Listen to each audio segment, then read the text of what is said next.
सीता,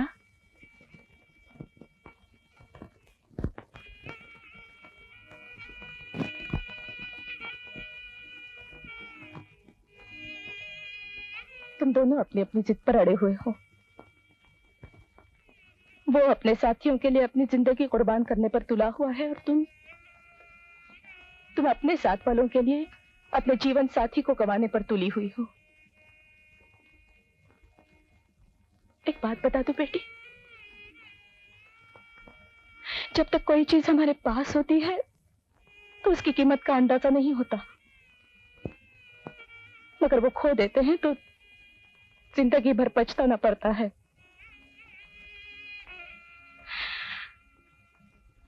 अगर तुमने अपना पति गंवा दिया तो तुम्हारे साथी और उसके साथी सब मिलकर भी उसको वापस नहीं ला सकेंगे। मांग का सिंदूर एक बार मिट गया तो दुनिया के सारे रंग मिलकर भी उस रंग को वापस नहीं ला सकते। और बेटी, स्त्री तो कुर्बानी का दूसरा नाम है। हर पैदा होने वाली चीज सिर्फ एक बार मरती है, मगर औरत इस संसार में 3 बार मरती है। पहली बार जब वो बच्चे को जन्म देती है तो मरकर दोबारा जन्म लेती है, और इस नए जन्म को पाकर वो फूल ही नहीं समाती। दूसरी बार वो तब मरती है जब उसका सुहाग मिट जाता है। वो जीती तो है, मगर वो जिंदगी मौत से भी बदतर होती है। और तीसरी बार जब वो अपनी मौत मरकर इस संसार से चली जाती है। बेटी, ये तुम्हारे सुहाग की जिंदगी और मौत का फैसला है। आज तुम सुहागन हो, पतिव्रता हो, कल तक रहोगी या नहीं कोई नहीं जानता। तुम्हें अपने सुहाग को जिंदा रखना है या अभिमान को, इसका फैसला तुम्हारे हाथ में है।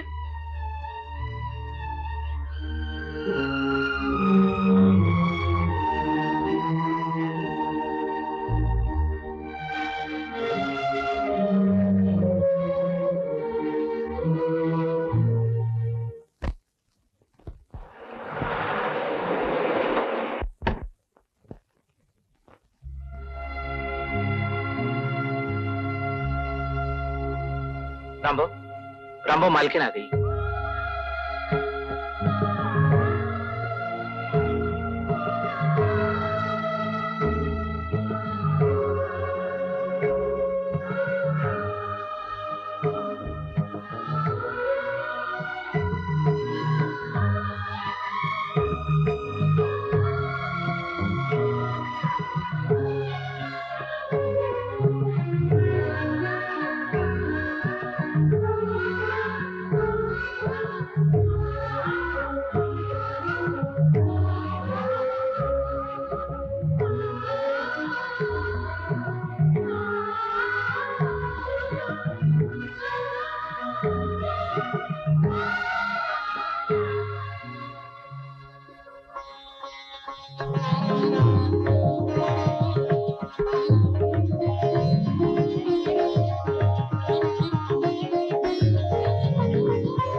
जब से तुमने भूख हड़ताल शुरू की है, इसने भी तब से कुछ नहीं खाया। माफ कीजिए, आप लोगों की ये हड़ताल और इनकी जिद एक दिन और ज्यादा चलती रही तो इनकी जान का खतरा है।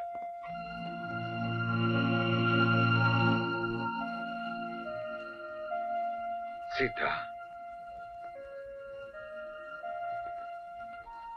सीता,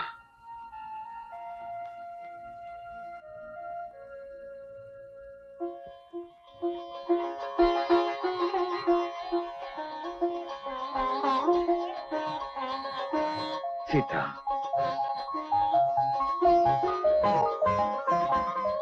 अब कैसी तबीयत है?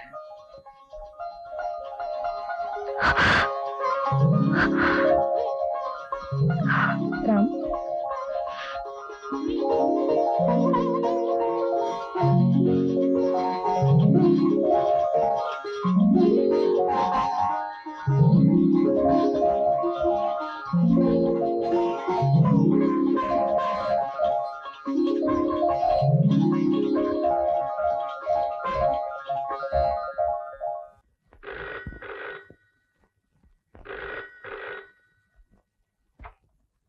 हेलो। मैडम, प्रकाश सेठ का उनके मजदूरों ने खून कर दिया।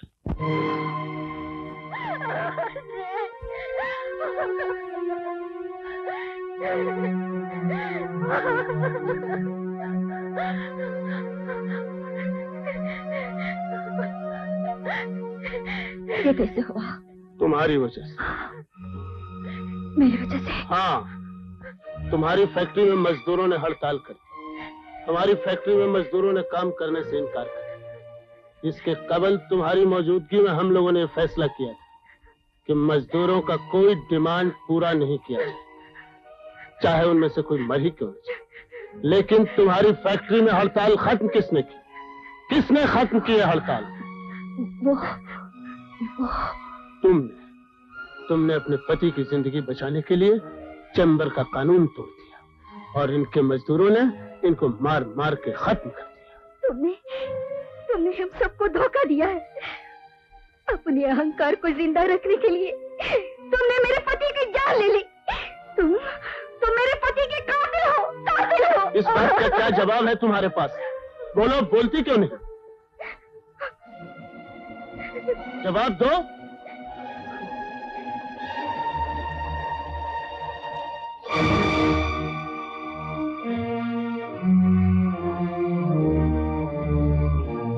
पति की जान बचाने के लिए पत्नी ने भूख हड़ताल तुड़वा दी। मजदूरों को भूखा मारने के लिए मालकिन ने फैक्ट्री बंद करवा दी। वाह वाह वाह, क्या अक्लमंद औरत है, कितना बेवकूफ लीडर है।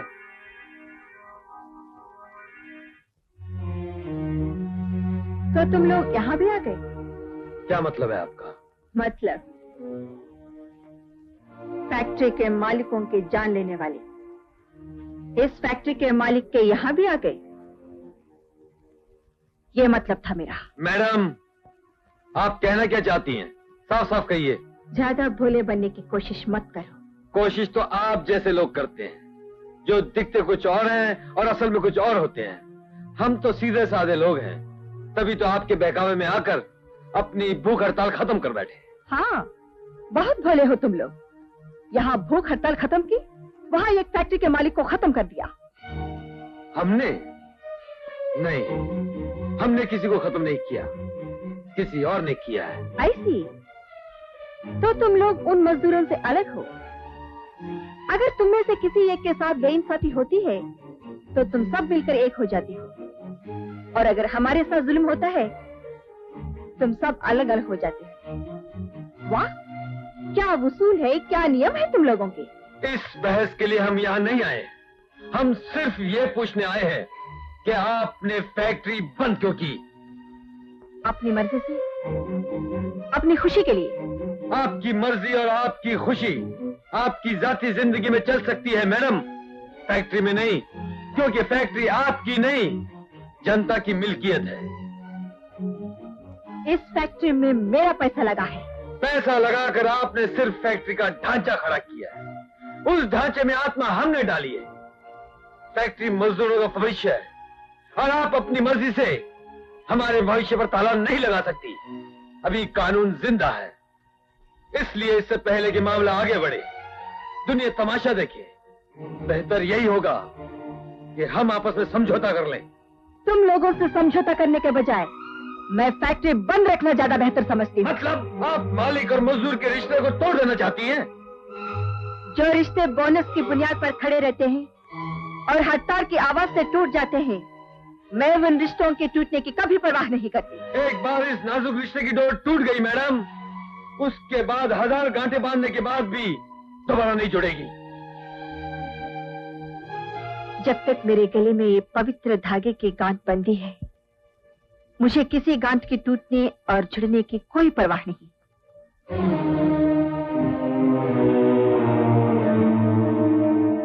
मिस्टर राम, ये कोर्ट के कागजात हैं। लीडर होने की हैसियत से आप इन कागजात पे साइन कर दीजिए।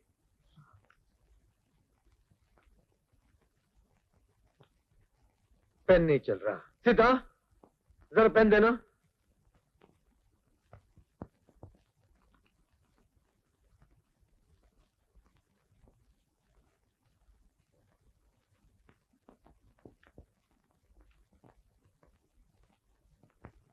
Thank you.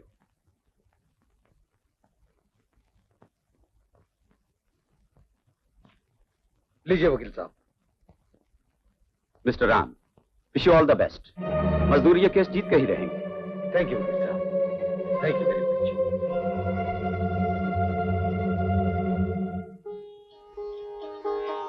सुनिए,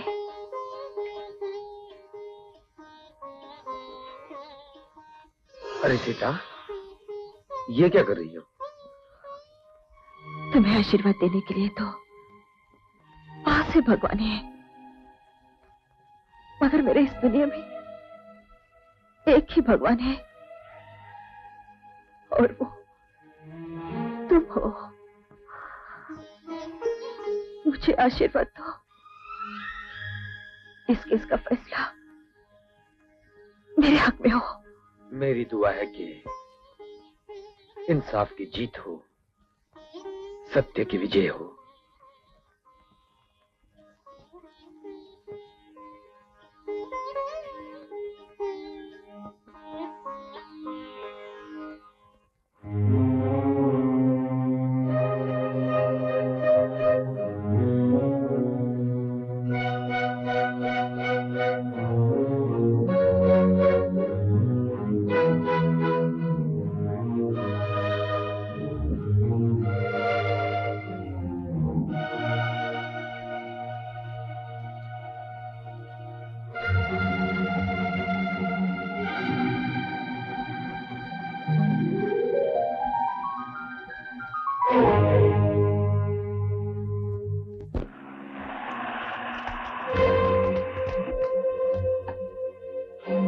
ये सब क्या है? अब बताओ रवि बाबू, तुम तो कह रहे थे ये क्या डालूंगा वो क्या डालूंगा, अब क्या हुआ? सीता देवी, मजदूर सब एक हो गए तो क्या नहीं कर सकते? दुनिया में पैसे से हर काम नहीं हो सकता। अगर किसी ने अपनी जबान खोली तो उसकी लाश यहीं जमीन में गाड़ दूंगा मैं। ओके रात। अरे जा जा।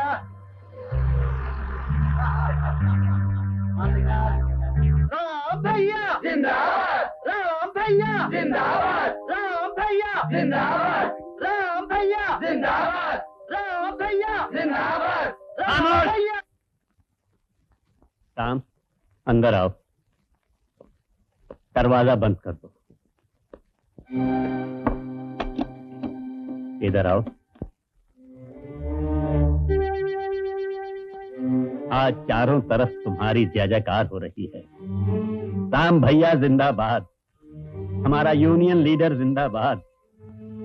राम, यूनियन लीडर की हैसियत से आज तुम जीत गए, लेकिन एक पति की हैसियत से तुम बुरी तरह हार गए। क्योंकि पति और पत्नी तो भगवान ने जिंदगी की गाड़ी के दो पहिए बनाए हैं। अगर एक पहिया नाकाम हो जाता है तो गाड़ी दूसरे पहिए पर नहीं चल सकती है। मतलब ये कि दूसरा भी नाकाम हो जाता है। इसीलिए पत्नी की हार में पति की हार होती है। और पत्नी भी कैसी? सीता जैसी। आज उसके दिल पर क्या बीत रही होगी। तुम्हारी यूनियन के नारे बर्छे बनकर उसके दिल को तोड़ रहे होंगे। इस बारे में मैंने तुमसे कभी कोई बात नहीं कही, लेकिन आज कह रहा हूं, फर्ज को जरूर निभाओ, लेकिन इस तरह निभाओ कि घर बर्बाद ना हो। घर को जलाकर दुनिया में उजाला करने की कोशिश ना करो। राम, देखो, मैंने जिंदगी में आज तक तुमसे कुछ नहीं मांगा, आज पहली बार मांग रहा हूं। बहू को वापस ले आओ। आओ बेटा, बहू को घर वापस ले आओ। अदालत फैक्ट्री की मैनेजमेंट को यह हिदायत देती है कि वो मजदूरों को पिछले वर्षों का बोनस पहले दे और साथ में फैक्ट्री बंद करने के मुआवजे में 2-2 साल की तनख्वाह दे। नहीं, नहीं। सीता देवी, मैं किसी हालत में हार नहीं मानूंगी। सीता देवी, मैं उन 2 कोड़े के मजदूरों से हार मानकर मैं अपना सर कभी नहीं झुकाऊंगी। सीता देवी प्लीज।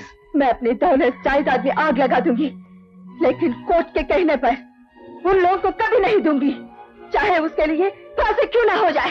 सीता देवी क्या कह रही हैं आप? पागल हो गए हैं क्या? मैं अभी तक जिंदा हूँ, मेरे होते हुए तुम्हारा कोई कुछ बिगाड़ सकता है क्या? कभी नहीं।